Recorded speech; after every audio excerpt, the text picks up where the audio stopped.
Hello and welcome to the Print Instant Analysis. I'm Sourav Barman, and today we'll be discussing Arvind Kejriwal and the Aam Aadmi Party.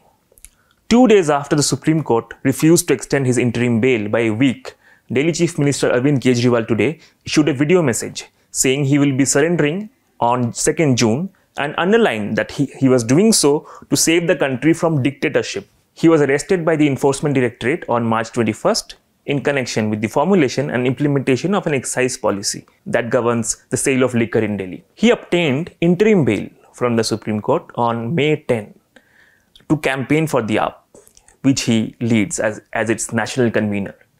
His lawyers had questioned the timing of his arrest by the ED and the motive behind it. They argued that it was done essentially to keep him away from campaigning in the Lok Sabha elections. The Supreme Court saw some merit in that argument and granted him bail to campaign.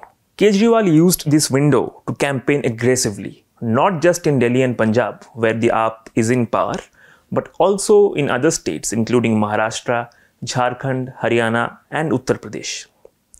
His very first speech after walking out made a splash as he floated the theory that Prime Minister Narendra Modi is gradually sidelining all prominent BJP leaders, including Uttar Pradesh Chief Minister Yogi Adityanath, to make way for Home Minister Amit Shah's elevation as the Prime Minister of the country.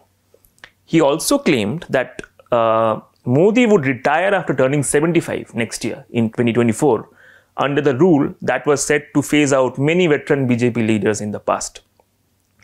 The BJP in response had to field its top leaders, including Amit Shah, to reject Kejriwal's claims. In his roadshows and rallies, Kejriwal repeatedly drove home the point that the BJP was working overtime to demolish the Aam Aadmi Party by jailing its leaders in false charges, and that they were trying to prevent the Aam Aadmi Party from offering an alternative model of politics premised on efforts to improve schools, healthcare, hospitals, the electricity sector. The broader theme of his campaign was essentially about the potential roadblocks that the AAP's popular schemes such as subsidies in the power, water and transport sector may face if he remains in jail. Of course, there were attempts to garner sympathy as well. He accused the BJP-led centre of harassing him in jail by installing CCTV cameras to monitor him round the clock, denying him insulin, leading to potentially life-threatening health complications. But Aam Aadmi Party Rajya Sabha MP Swati Maliwal's allegation that she was assaulted by Kejriwal's aide Bibhav Kumar inside the CM's residence dealt a major blow to the Aam Aadmi Party's campaign. The Aam Aadmi Party struggled to bring its campaign back on track as the issue really blew up. The AAP failed to pacify Maliwal and launched an offensive against her, accusing her of playing to the BJP script. Bibhav Kumar was eventually arrested. Kejriwal also used the bail window to iron out differences between the Aam Aadmi Party and the Congress workers on the ground in Delhi to make the most out of the seat sharing between the two parties in the city. The question of what next is once again hanging over the AAP now that Kejriwal is preparing to return to his Tihar jail cell.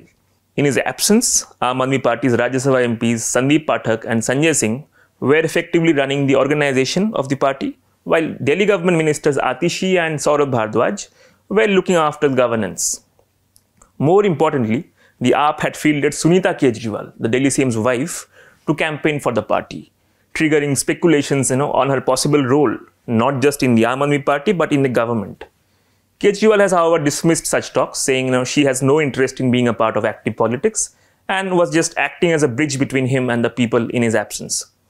In several interviews, he has also asserted that he was not going to resign from the post of the Chief Minister. As the Delhi CM returns to jail, all eyes will now be on the Supreme Court, which has reserved its judgment on the petition filed by Kejriwal challenging his arrest under the Prevention of Money Laundering Act 2002. That's all for today. Thank you.